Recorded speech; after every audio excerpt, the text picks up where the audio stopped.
Hey guys, tonight we wander into 1,000 years of shadows. The Middle Ages sometimes painted as knights and castles, sometimes as mud and misery. Between the clatter of hooves and the ringing of church bells, there were whispers of mysteries that even today keep historians pacing their offices at night. Some say the past is clear, written in dusty books, but if you listen closely, you'll notice the past coughs, stutters, and leaves behind puzzles. So, before you get comfortable, take a moment to like the video and subscribe, but only if you genuinely enjoy what we do here. No pressure. This isn't the Inquisition now. Breathe in and out. Tonight, I'll guide you through 7 medieval mysteries, still debated, still unsolved, still keeping the curious awake. You, on the other hand, are here to drift. Because, while scholars debate footnotes, you deserve sleep. Let's begin with the first enigma. A book no one can read. Picture yourself in a quiet library, somewhere in Italy, or maybe Prague. The shelves are heavy with parchment, the air thick with candle wax and dust. You reach for a volume wrapped in old leather. When you open it, the pages bloom with curling vines, naked women bathing in green pools, and stars arranged in strange circles. The writing is like no language you've ever seen. Letters curl and twist like secrets whispered backwards. That is the Voynich manuscript. It was rediscovered in 1912 by a Polish bookseller named Wilfred Voynich, but carbon dating places it in the early 1400s. Its pages are filled with plants no botanist can identify, astrological diagrams that don't quite match the sky, and recipes in a language no one can read. The text is written in a unique script, over 170,000 glyphs, but not one word has been decoded. Some say it's an elaborate code. Others whisper it's a hoax. Historians still debate whether it was created by medieval alchemists, an eccentric monk, or maybe, just maybe, someone who liked confusing future generations. Honestly, it might be the longest practical joke in history. Imagine spending years inventing a fake language, drawing imaginary plants, and then leaving it on a shelf just to see people 600 years later lose sleep over it. But here's the unsettling part.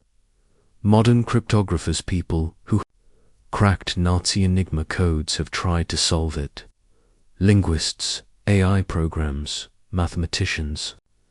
The structure of the text does look like a real language. Word frequency, repetition, patterns, but no known alphabet matches. It's as if someone created a language from scratch and then never taught it to anyone. That's either genius or deeply petty. Close your eyes for a moment. Imagine you're a medieval scribe, ink on your fingers, hunched over candlelight. You dip your quill and carefully shape each symbol. You draw a plant with roots curling like veins, leaves that shimmer green only in your imagination. Did you believe you were recording truth? Or did you smile quietly, knowing no one would ever understand? A lesser-known fact. In one section, tiny women are drawn inside tubes and pools of green liquid, connected like plumbing diagrams. Some scholars think it's a medieval attempt at biology. Others see it as alchemical symbolism. Personally, it looks suspiciously like doodles someone made after too much mead. Still, the mystery lingers. No one knows the author. No one knows the purpose. Some even wonder if the manuscript was meant to be unreadable as a kind of meditation tool, where the act of staring at nonsense freed your mind. Strange idea, but then again, people today stare at spreadsheets all day and call it work. Take another deep breath. Inhale the parchment smell, the faint whiff of ink, the scratch of quills. Exhale the frustration of every historian who thought, just maybe, they'd be the one to solve it. The Voynich manuscript is more than paper. It's the reminder that history isn't neat. It resists explanation. And sometimes, the most human thing of all is the need to create something mysterious, simply so it can remain mysterious.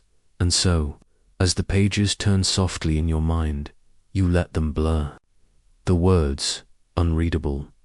The plants, unrecognizable. The stars, misplaced. And that's perfectly fine.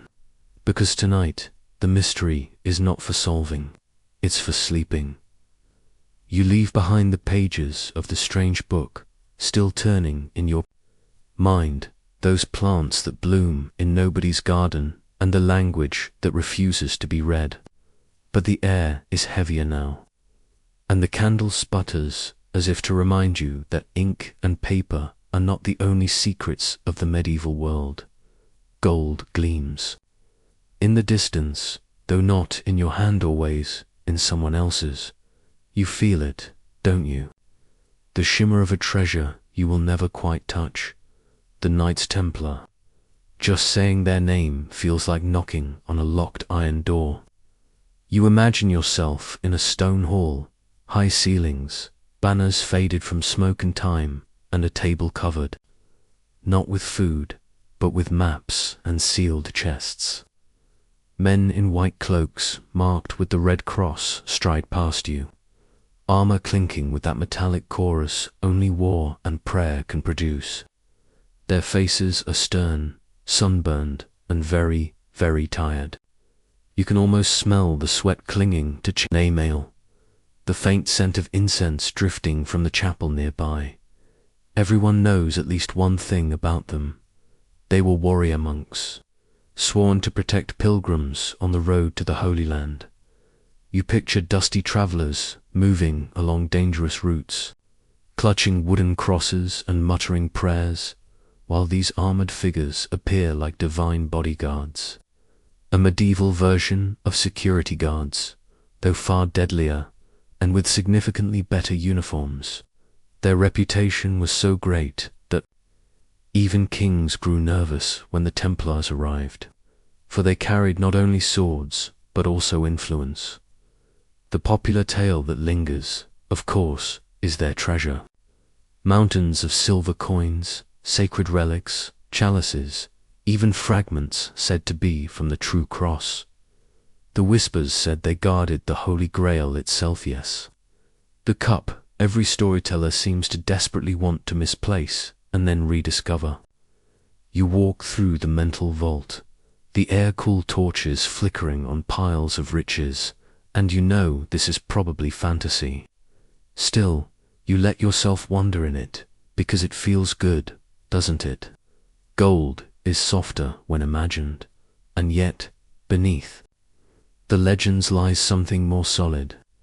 The Templars weren't just warriors, they were bankers. That's the event everybody recognizes. Medieval pilgrims, carrying letters of credit, handing them over in Paris, and cashing them out in Jerusalem, without carrying a single coin across bandit-infested lands. A miracle of paperwork, really. You can almost hear the scratching of quills on parchment, the counting of coins behind barred windows, the soft sigh of a pilgrim realizing they won't be robbed tonight. It's not glamorous, but it worked. They invented something close to modern banking. Here's the part you don't often hear. Their financial network became so efficient that even kings borrowed from them. Imagine that monks with swords acting as payday lenders to monarchs. Lesser-known fact, perhaps, but true. And kings, as you might guess, are notoriously bad at paying back loans. Especially French kings.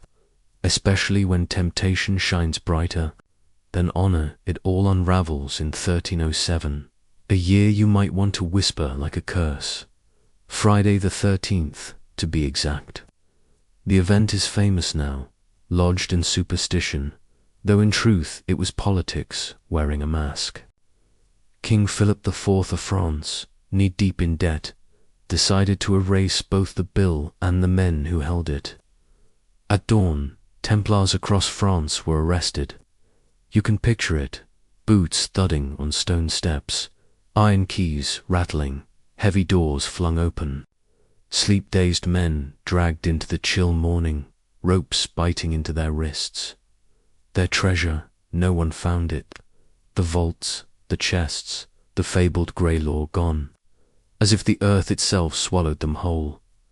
You might let yourself drift here, imagining the treasure loaded on carts under moonlight, rolling toward hidden ports. Some say it vanished on ships that set sail from La Rochelle, their sails ghost white in the dark, carrying riches across seas that would never tell their secrets.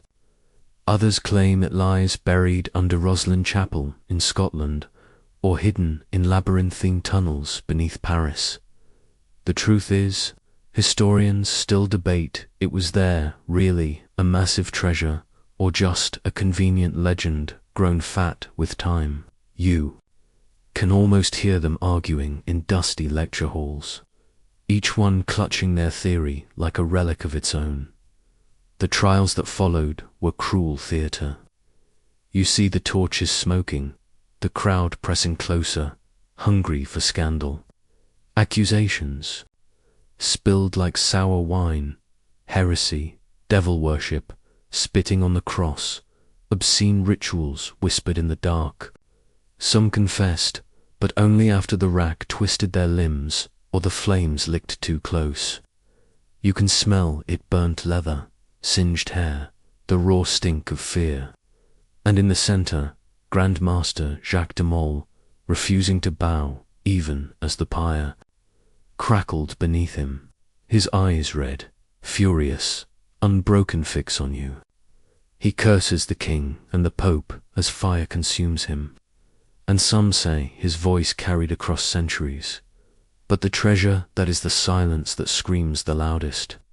You stand now at the threshold of ruined Templar commanderies, the grass long, walls crumbling, and somewhere in the stones you swear you hear coins clinking. Wind brushes past your ear like a whispered secret. You want to dig, don't you? Just a little. But no matter how hard you scrape at the soil, all you find is earth, damp and stubborn. The treasure remains elsewhere, perhaps nowhere at all. Still, you find beauty in the idea, because the real wealth of the Templars was not gold stacked in vaults, but the strange marriage of sword and scroll, of battlefield and balance sheet. They managed to be both feared warriors and trusted bankers, a contradiction sharp enough to cut. And maybe that is why the legend endures. The treasure isn't just coins.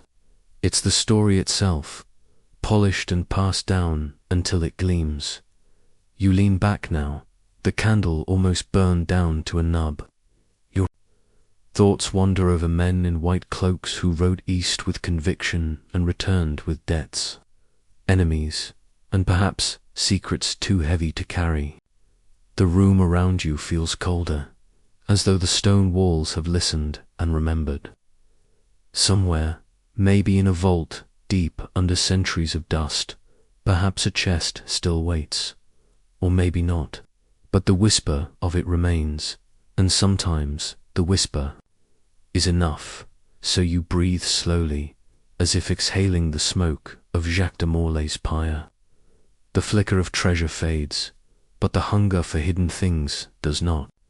And as you drift deeper into this medieval night, the mystery shifts once again, settling into new shapes, new shadows, ones you are about to follow.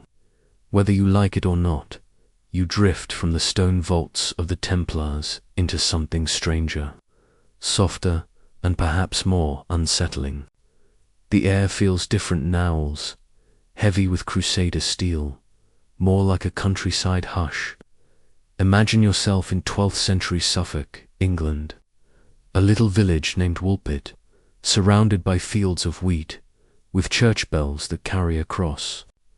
The land, ordinary life goes on, peasants hoeing the soil, sheep grazing lazily, women gossiping over baskets of turnips. Nothing unusual until one afternoon, two children stumble out of a pit on the edge of the village, and here's the part that makes you tired. Eyes open just a little wider, they are green, not pale from hunger, not tanned by the sun. Green, as if the leaves of the wheat had bled into their very skin. You stand among the villagers, staring. Their clothes are not quite right either, rough woven yet unfamiliar, and they speak a language no one understands. They look like children from a dream that refuses to explain itself. Of course, you already know that medieval people loved a good miracle story. Pilgrims trudged for weeks just to see a saint's toe bone in a reliquary. So when two mysterious green children wander in, people whisper, cross themselves, and wonder if the end times are near. Still, peasants are practical too. They offer the children bread, cheese, maybe a bit of stewonly, to watch them recoil as if you'd just handed them poison. They refuse all food until someone, at last, brings fresh beans straight from the stalk. That they devour, skin and all. Yes, beans. Because apparently, when you're a strange child from nowhere, legumes are life. This is the moment where you, as an onlooker, would probably mutter, great otherworldly visitors, and they're picky eaters. Now, the tale splits like the village footpath. One child, often said to be the Boyd, does not survive long. He weakens, perhaps from malnutrition or shock, and soon lies buried in Woolpit soil. The girl, however, thrives. She learns English, adapts, and eventually tells a story that sends shivers down the spines of listeners for centuries. She says she came from a place called St. Martin's Land, where the sun never shone directly but bathed everything in twilight glow. Everyone there was green, like her. They lived underground, in a half-lit world, until somehow she and her brother wandered into a bright field of wheat, and then into Woolpit. You might be thinking this sounds suspiciously like a child's invention, or maybe a medieval fairy tale told by a grown-up who wanted attention at the hearth. But here's the problem. The story appears in chronicles written by actual historians of the time, men who usually concern themselves with kings and battles, not vegetable-colored children. That makes it harder to brush off as just bedtime. Gossip. Picture the girl, years later, grown into a woman, wearing the fashions of her adopted village. Her skin, they say, slowly lost its greenish hue. She worked, laughed, maybe even married. To the villagers, she became ordinary enough. And yet her origin, her impossible story, ever faded. Let's pause to breathe here, deep in, deep out, because if you're trying to explain this mystery logically, you're in good company. Historians still debate whether the children were refugees from another land, suffering from dietary deficiency that tinted their skin, or perhaps poisoned by certain plants. Modern guesses even point to chlorosis, a condition once nicknamed the green sickness. That, of course, makes the tale sound less magical and more medical. But then again, can a medical condition explain the unknown language, the insistence? They lived in perpetual twilight, the complete refusal of normal food. Here's a lesser-known detail. Woolpit wasn't just any village. Its very name came from wolf pits, deep traps dug into the ground to capture wolves. It's entirely possible the children literally crawled out of such a pit. And there's a chilling symmetry in that emerging from a hole meant for beasts, but being human, and yet not entirely. The villagers must have felt they had stumbled into a parable they didn't quite understand, the setting itself matters. 2. Suffolk in the 1100s was a land of shifting loyalties, aftershocks of Norman conquest, and uneasy borders. Strangers weren't always welcome, and a language no one could recognize only fueled suspicion. For you, standing in the crowd, it's not just curiosity, it's fear cloaked in fascination. And still, the image lingers. 2 children, dazed in green, clutching each other as the crowd presses closer. Their story is whispered not just in Woolpit, but far beyond. Soon, it spreads like ivy across manuscripts and centuries. What draws you in is how the story balances on a knife edge between folklore and fact. It's not an apparition seen by one shepherd in the fog, easily dismissed. It's not a miracle, claimed by a single monk, never confirmed. This tale made it into chronicles, into the careful ink of writers who valued truth at least, truth as they saw it, which means the mystery is not just did it happen, but why did it matter enough to record? Imagine now the quiet English countryside, thatched roofs, church, steeple against the sky. Somewhere nearby, the grown woman who was once green stirs a pot of beans, perhaps still her favorite. She might look ordinary at a glance, but when her eyes lift, you sense a memory of twilight lands and strange passageways. You sense she is never quite at home under the full English sun, and maybe that is the point. Some mysteries are not meant to be solved, but to be carried half-remembered, half-believed, like a lullaby from another world. You can almost hear it, low and murmuring, as you close your eyes. And when you open them again, the world is ready with yet another riddle. Because if children can appear from twilight lands, then what about symbols carved into stones, lines that refuse to be translated, voices that whisper in codes? Yes, you feel yourself leaning closer.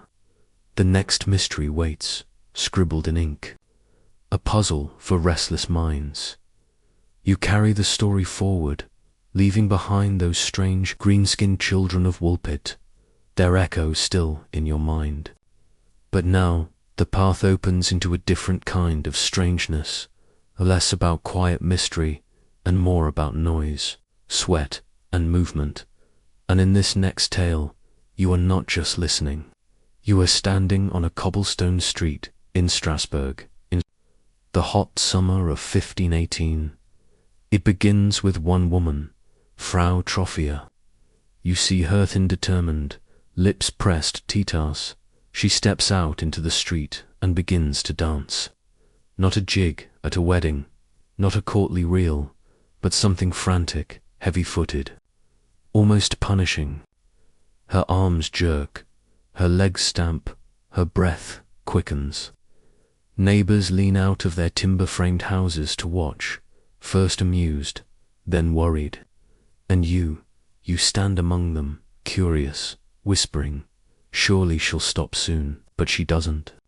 She keeps dancing into the night. The next day, she is still at it. And by the third day, a crowd has gathered, not just to watch, but to join. 1, 2, then 10 more. Soon dozens of bodies are moving without pause, as if pulled by invisible strings.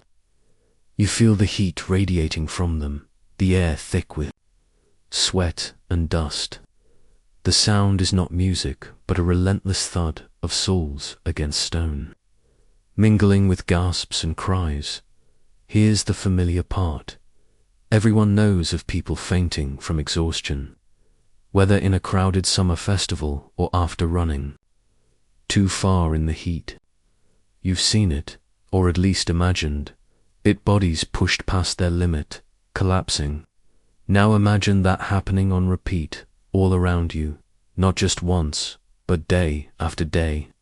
Some collapse and die, hearts failing mid-step. Others stumble, only to rise again and keep swaying. The city that should be humming with trade and chatter now vibrates with the strange rhythm of unstoppable bodies. Strasbourg's leaders, desperate for control, tried different remedies. Physicians arrive, their robes heavy, their hats tall, declaring this to be a case of hot blood. Their solution: more dancing, yes, more. So a stage is built, musicians are hired, and the afflicted are encouraged to keep moving until the sickness works itself out. You can almost laugh at the absurdity doctors' orders. Dance yourself to death. A medieval prescription, if there ever was one. Pause for a moment, take a slow breath in. Imagine the scene. The red-tiled roofs above, the banners of guilds swaying in the breeze, the cathedral tower looming in solemn silence. Yet beneath it all, people are stamping, spinning, twitching uncontrollably. The smell of baking bread from a nearby oven mixes with the rank scent of sweat and fear. You catch sight of a mother holding her child's hand, eyes wide as she pulls the little one away, whispering, "Don't look too long." And here's something fewer people know. The dancing plague wasn't just a one-time event. Similar outbreaks had happened before and would happen again across Europe. From the 14th to the 17th century, communities were sometimes gripped by this strange compulsion to dance. Strasbourg's case in 1518 is simply the most famous, perhaps because it was so large hundreds joined. Some historians suggest rye bread contaminated with ergot, a fungus that causes hallucinations. Others whisper of mass hysteria, the body mirroring the unrest of the soul. But the truth, still unsettled. You might smile at the phrase historians. Still debate, but in this case, they truly do. Was it poisoned bread, psychological stress, or something even stranger, ritual punishment, or divine curse? You listen to these theories like a lullaby of contradictions, each explanation rocking you into deeper curiosity. And yet, while scholars argue, imagine yourself there, feeling the ground shake beneath your shoes as exhausted bodies press against each other, faces pale, eyes wide. Their hands flap like broken wings. Some pray between steps, others scream, and some almost look blissful, as if carried beyond themselves into something ecstatic. This is the unsettling part. It wasn't all misery. For some, the dance seemed to bring a release, a strange transcendence, as if their pain turned into motion they couldn't refuse. The city watched, horrified and fascinated at once. Much like you watching a fire you can't look away. Now, you let your eyes wander. A baker in his flour-dusted apron leans against his doorway, muttering about ruined loaves. A priest crosses himself again and again, whispering psalms. A child, too young to understand, mimics the dancers with giggles, until her mother pulls her back, sharply. Every corner of the town seems infected by rhythm, even those not moving. The city itself pulses like a heart out of rhythm. The heat of the summer intensifies it all. You wipe the sweat from your brow. The river ill flows nearby, calm, almost, mocking the chaos on its banks. The wooden market stalls, usually busy with the exchange of fruit, wool, and bread, are half deserted. The sound of coin clinking in purses has been replaced by feet slamming the ground. And then the deaths begin to pile up. Heart failure, strokes, sheer exhaustion. People whisper that this is punishment from God. Others claim it is the devil's mischief, and you, caught in the middle, can't help but feel a chill creep along your spine as you wonder what if the rhythm suddenly catches you too. What if your feet won't stop? The lesser-known detail: some city officials tried to relocate the dancers to a shrine dedicated to Saint Vitus, patron saint of dancing and epilepsy. There, They hoped the holy presence might calm the afflicted. Instead, reports say many only worsened, their movements becoming wilder, more frantic. You picture them beneath the cool stone arches, candles flickering, while bodies convulse in a feverish blur of faith and desperation.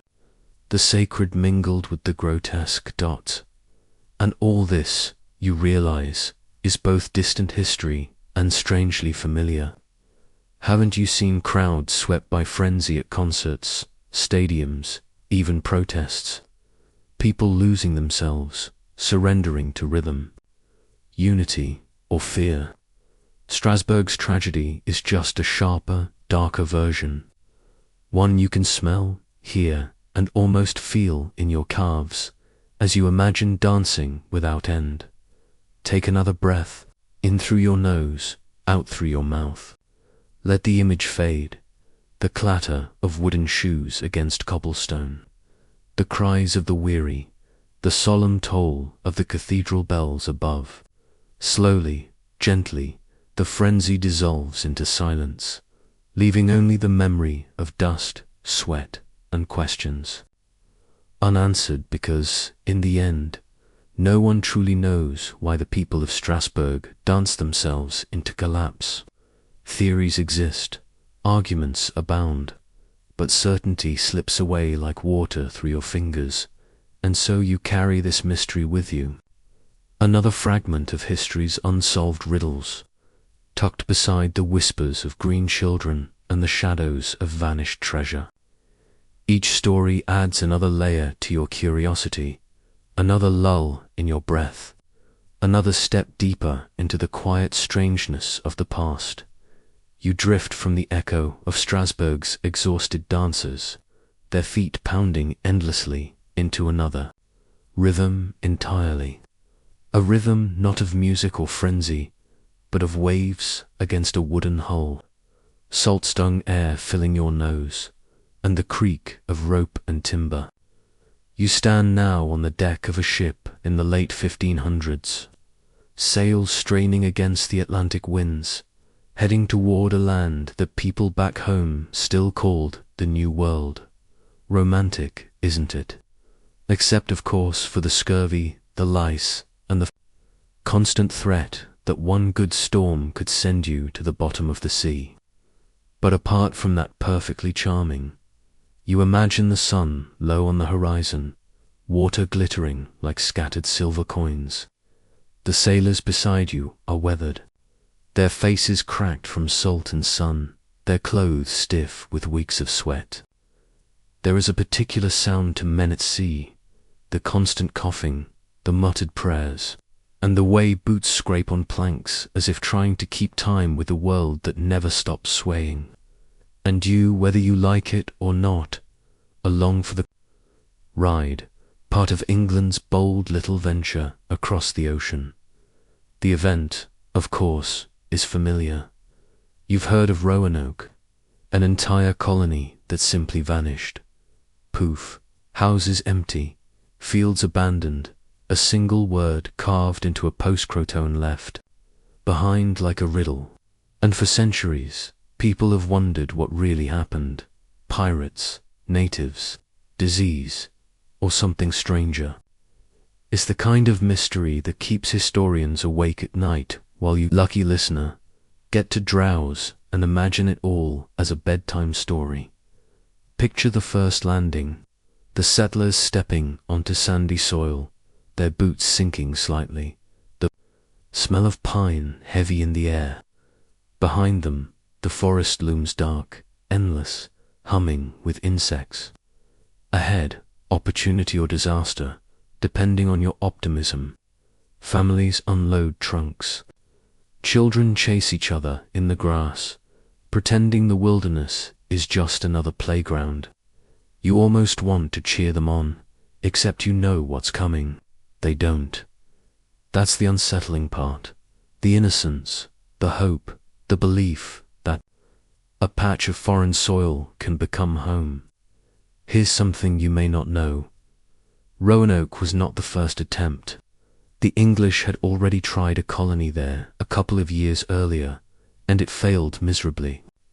Supply shortages, conflict with local tribes, and the small matter that none of the settlers had much idea how to live off the land. So when John White, the governor of this second colony, set sail back to England to gather supplies, he left about 115 men, women, and children behind. You can almost hear the promises. "I'll return quickly. You'll be fine until then." Famous last words.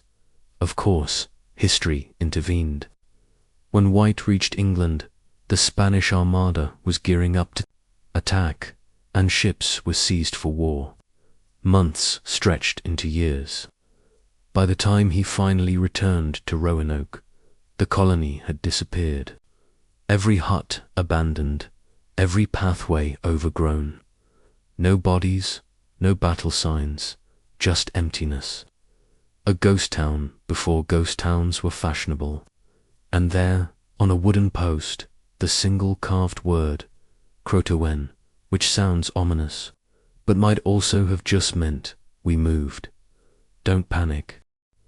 You walk through the silent settlement now in your mind. Picture the houses' rough wooden frames with thatched roofs, doors swinging open in the coastal wind, an overturned chair, a cooking pot rusting in the dirt. The eerie quiet of a place, once full of laughter and arguments and crying babies. Your footsteps crunch on gravel, but no one answers. It is absence that speaks loudest, and yet, even in this silence, the questions multiply. Some say the settlers joined the local Croatoan tribe, adopting their ways, blending so seamlessly that no trace was left. Others whisper about starvation, cannibalism, or something darker lurking in the woods. And then, of course, there are the more outlandish theories: Zalian abduction, time slips, portals. Because when humans don't know, we invent. And let's face it, a good alien story is more fun than a farming mishap. But here's a lesser-known fact. Just for you, in the early 1600s, when Jamestown was founded a little further north, colonists reported sightings of pale-skinned English-speaking natives in the area. Children with fair hair among tribes that otherwise did not have such features. Was that coincidence, or the scattered remnants of Roanoke living under new identities? It's the kind of detail that doesn't make headlines but lingers in the corners of history, nudging you awake at 3 in the morning. Imagine John White himself, standing there on the deserted soil, staring at the word Croatoan. The waves crash, gulls scream overhead, but the world feels hollow. He must have felt the weight of failure, of betrayal after all. These were families who trusted him. He wanted to search further, to follow the trail, but storms and politics intervened once again. Life has a way of interrupting even the greatest mysteries, doesn't it? As you walk through the empty colony in your imagination, the forest presses in. Birds flutter from branches, shadows flicker across the trunks.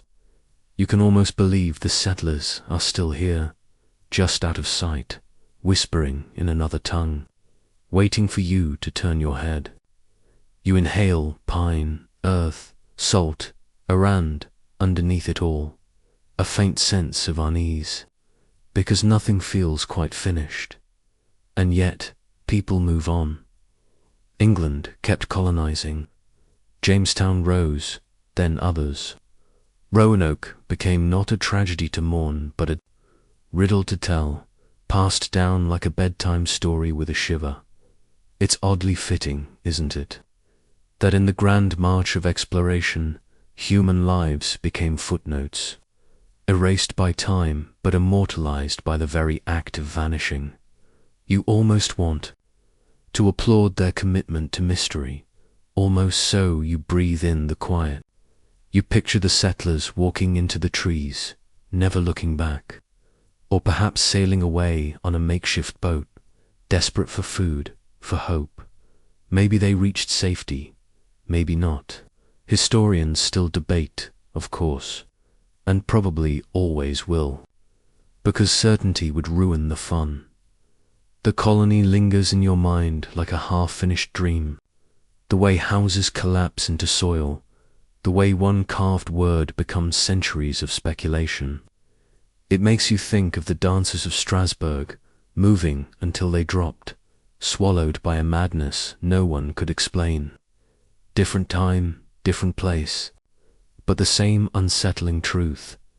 People vanish, people suffer, and history shrugs its shoulders. And here you are, centuries later, lying back, listening, imagining. The ocean still roars, the forest still rustles, and the word Croatoan still waits like a whisper you'll never quite hear clearly. You let the sound sink into you, a lullaby of mystery and unanswered questions. And then, with the tide pulling you onward, you drift softly to the next shadow waiting in the long corridors of the past. You step from the fading silence of the vanished colony, as if the emptiness of Roanoke lingers in the air around you. That hollow feeling of something gone, something unexplained, seems to stretch outwards and upwards beyond the coastlines, beyond the seas, until it lifts your gaze to the night sky. The stars sit above you, patient, glimmering, as they always have. You breathe in slowly, hold it, exhale, and there it is. The feeling that something is watching you back. You tilt your head. The medieval mind did the same centuries ago. Imagine yourself in a field far from city smoke, lying on damp grass while the heavens reveal themselves. No glowing street lamps, no buzzing neon, no sound of airplanes overhead. Only a canvas of blackness stitched with points of light. The constellations stand like old companions. Orion with his belt, the Great Bear lumbering along. You almost feel comforted until your eyes snag on something that doesn't quite belong. A shadow gliding, a shape. Not a star, not a comet, not even a bird. A satellite, they'd call it now. But this one is said to have been up there long before satellites existed. The so-called Black Knight satellite. Its story is like a loose thread on history's robe. You tug, and the whole garment threatens to unravel. Picture the scene, the late Middle Ages. An astronomer with rudimentary charts and a patient eye peers through a polished lens of ground glass. He records faint objects, tracks wandering stars, maps their movement with ink blots that look more like smudges than science. One night, he notices something darker than the darkness itself, a thing that seems to orbit, drifting against the fixed backdrop of the heavens. And this is the odd part it returns. Not a shooting star, not a one-time marvel, but a steady, repeating presence. You imagine the astronomer scratching his beard, muttering prayers, maybe sipping too much weak ale just to be sure his eyes aren't deceiving him. Now, here is a fact that might surprise you. Long before modern astronomy, medieval monks at certain abbeys kept sky-watching records as part of their religious duty. They weren't just praying. They were charting eclipses, comets, and strange appearances in the night. Lesser known are the marginal notes, those half-dismissed scribbles describing wandering shadows or dark bodies near familiar constellations. Historians debate whether these were errors, allegories, or real observations, but some like to link them to the legend of the Black Knight. And there you are, lying in that meadow, gazing upward as if you too are one of those monks with cold fingers clutching parchment. The air is sharp with the scent of damp soil, the faint crackle of a nearby torch. A dog barks somewhere far off, restless under the same strange sky. You feel the pull of curiosity mixed with unease. After all, if something alien has circled above us for centuries, what does that make you? A subject under surveillance, or just an ant too small to matter? Let your breath slow again, in, out. Notice the stars blur at the edge of your vision when you don't focus too hard. The trick of it makes you wonder if half the legends we inherit are simply the result of tired eyes and wishful minds. Yet, even today, whispers continue. Modern observers claim radio signals were once detected from this mysterious satellite, signals not easily explained. A common event you can imagine is that very human moment when a scientist, modern or medievallians, too close to their notes, heart pounding, realizing they might have stumbled upon something enormous. The same scene repeats across centuries, only the tools change. Ink quills replaced by telescopes, telescopes replaced by radar, radar replaced by satellites of our own. And through it all, the black night hovers, silent. Now look around you in your imagination. Strasbourg streets from the plague of dancers are far behind. Roanoke's abandoned homes have vanished into the forest. Instead, you are in a medieval courtyard where scholars whisper under the torchlight. Their robes are heavy, their voices low, as if the very walls have ears. They point to crude drawings of the sky, arguing. One insists it is a heavenly sign. Another mutters about demons. A third, braver than the rest, suggests it is a machine from beyond. He's quickly shushed. People were burned for less. Here is something amusing in all this. Humans, for all their genius, are quite skilled at pretending the inexplicable does not exist. If you see a strange light, you call it a star. If it doesn't behave, you call it a comet. If it really doesn't behave, you pray, then quietly stop mentioning it. That has been the strategy for centuries. Very professional, very scientific, very convenient. But suppose you, standing there under that crisp sky, let yourself wonder. Could it be that the Black Night is older than our entire civilization? That while knights in armor fought bloody battles and villagers prayed for rain, something artificial drifted above them, watching. It is almost comforting, isn't it, to think that even in your smallest, most medieval moment, the universe might have been paying attention. A breeze rustles through the grass at your side. You hear it like a whisper, and whispers are dangerous. They lead to stories, and stories to belief. Some say this object has been orbiting for 13,000 years, far older than any human satellite. That number, precise yet absurd, makes you smile. You almost hear the medieval scholars scoff.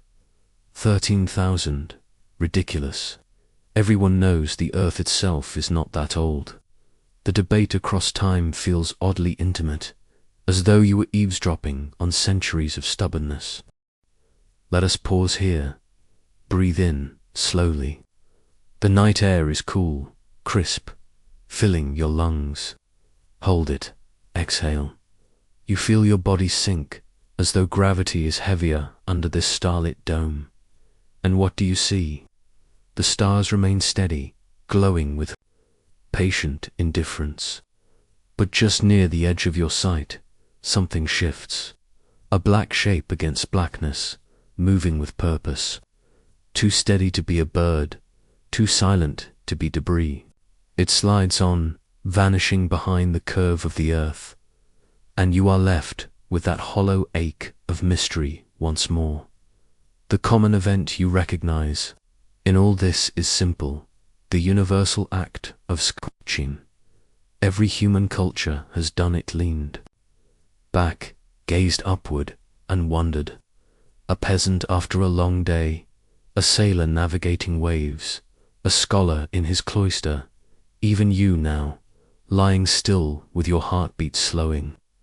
That shared gaze connects you across centuries.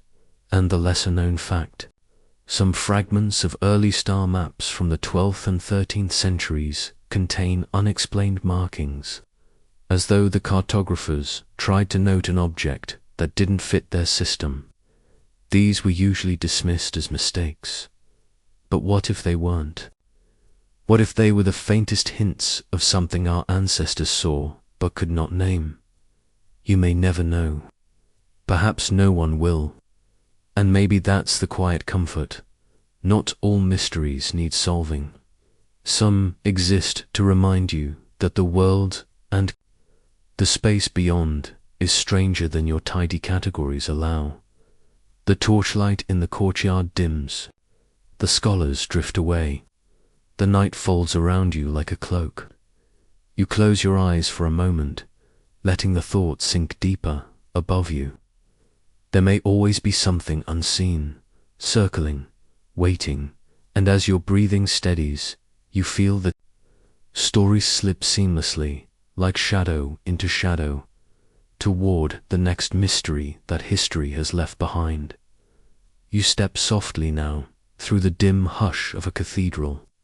Your breath echoes against cool stone, and candles flicker in alcoves as though whispering their own secrets. You approach not just a relic, but a riddle pressed into cloth. The Shroud of Turin, a long piece of linen, faint, ghostly, almost stubborn in its refusal to reveal too much. At first glance, it is only fabric creased, yellowed, fragile, but then your eyes adjust, and there, hovering like a memory, appears the image of a man. The faint face, the stretched limbs, the hints of wounds. Whether you believe or not, you feel the weight of centuries staring back. People crowd around, hushed voices tangled with prayers. Some bow, some cross themselves. Others just squint, trying to see what they are supposed to see. And you, of course, tilt your head as if changing the angle might suddenly reveal the truth. It doesn't. The cloth resists clarity. That's the trick of it. It reveals just enough to make you doubt your own eyes. Everyone knows the story, at least the popular version. This is said to be the burial cloth of Jesus himself, the physical imprint of divinity, or, if you are less inclined to poetry, perhaps the earliest known art experiment in ploil. The shroud has inspired pilgrims for centuries, kings and skeptics alike, and now even you stand before it, caught between awe and suspicion. The cathedral air carries the scent of incense and wax, heavy yet strangely comforting. You imagine the linen being carefully unfolded in front of crowds throughout history, the moment heavy with silence, until gasps ripple like waves across the faithful. A relic is never just a relic. It's theater, it's politics, it's longing, stitched into fabric. But here's something you might not know: historians still debate the first time it actually appeared. Many assume it has been passed down since the very crucifixion, but records suggest it first emerges in the 14th century. In France, not Jerusalem. Convenient, isn't it? And the church itself didn't exactly rush to validate it. In fact, early bishops complained it might just be a clever painting. Imagine trying to convince medieval crowds that they'd been venerating a really skilled artist instead of a holy relic. That likely did not go over well. Still, tests, studies, radiocarbon dating, chemical analysis, all the modern tools have poked and prodded at it. Some results claim it's medieval. Others say the fabric has older threads woven in, contaminated samples, tricky lab work. Back and forth it goes. The truth hangs there, much like the cloth itself, refusing to settle. You lean closer in your mind, and suddenly you are not just a bystander. You are one of those medieval pilgrims, trudging dusty roads to glimpse it, clutching a wooden rosary, hoping for a cure or forgiveness, or just a miracle to brighten your otherwise exhausting life. The crowd swells around you, voices chanting. You feel your knees buckle, not just in prayer, but from sheer fatigue. And there it is, unveiled before your watery eyes. The faint human form seems alive, as if exhaling through the centuries. A lesser-known detail whispers itself. The image itself is not made from paint or dye. Microscopic analysis suggests it sits only on the very top fibers, thinner than a human hair, without soaking through. Not brushed on, not stitched in. How, no one knows. Too delicate, too odd. That uncertainty is what keeps you here, isn't it? If it was simply paint, you'd shrug and move on. But mystery is sticky. Historians still debate whether the shroud's image could have been made by some lost photographic technique. Perhaps a burst of light, perhaps chemicals spread by accident. You imagine some medieval alchemist, hunched over linen in a candlelit cellar, giggling as he stumbles upon the first accidental negative. If only he knew how far his prank might travel. The scene around you shifts gently, and now you are in Turin itself, centuries later, where the shroud is paraded during plague years. Citizens desperate for divine intervention gaze upward as priests lift the relic high above the trembling crowd. The city smells of sweat, of sickness, of burning herbs, meant to cleanse the air. And still the linen passes from hand to hand, gaze to gaze, offering not certainty, but hope. Hope is always lighter to carry than proof. You might chuckle softly here, because the shroud has survived fires, water damage, folding, unfolding, being handled by countless reverent but not always careful hands. For an object treated as divine, it has certainly had to endure very human clumsiness. Yet somehow it persists. Maybe that, in itself, is the miracle. The cloth lies now, carefully preserved behind glass, guarded by climate control and cameras. Science and faith glare at each other from opposite corners of the room, but neither can quite dismiss it. That's the secret power of ambiguity. It makes everyone lean closer, and so, as the candles dim and your breathing slows, you feel the fabric blur in your vision. The man's faint face fades into shadow, not disappearing, only waiting for another gaze to reawaken it. The shroud does not answer. It never has. That, perhaps, is why it endures. Now, let the cathedral fade away. The candles sink into darkness, the incense smoke dissolves, and the hush of voices drifts further and further from you. Imagine the cloth folding softly, like clouds settling back into the sky, and the figure within slipping into a deeper silence. Too quiet for questions. You breathe in, slowly, deeply, and exhale. The stone floor beneath your feet turns softer, until it feels like moss. The vaulted ceiling above dissolves into stars. You are no longer inside a church, but lying under the open night, the sky gently tucking itself around you. Your body feels lighter now, as if centuries of dust have been brushed off your shoulders. No relics to chase, no debates to untangle. Just the gentle rhythm of your breath, in and out, slow and steady. The world itself seems to exhale with you, the trees swaying, the air humming. Let the image on the shroud blur completely now, until it is only light and shadow fading into nothingness. You don't need to hold on to it. You don't need to solve it. All riddles dissolve in sleep, and so you close your eyes. The mystery drifts further, and all that remains is calm. A softness seeps in, like linen wrapping around you, warm and quiet. The night whispers over your skin, patient, gentle. You surrender to it, to rest, to stillness.